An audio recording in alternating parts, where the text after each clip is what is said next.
Okay, 2-minute tip for you. You're threading a pipe or a cable down a wall and you come across what the Americans call a fire stop and what the British call a noggin. See noggin in back.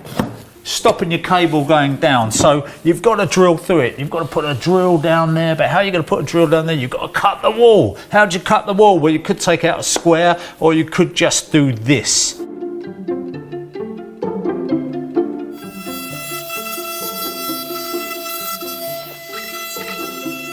So now with that access hole, we can get our drill or even our multi-tool down inside there, cut through the noggin or the fire stop, complete the job that we're doing.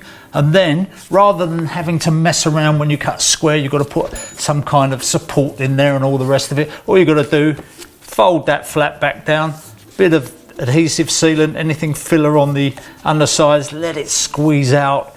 And then just give that a very, very light rub down and that's the job done. Even if you've got wallpaper, you'll find that if you're careful, maybe using a Stanley knife first just to cut the paper slightly and then going very, very gently with something like a multi-tool, you'll find that you'll be able to make an almost invisible repair. But certainly on plasterboard, on emulsioned walls, you won't see it.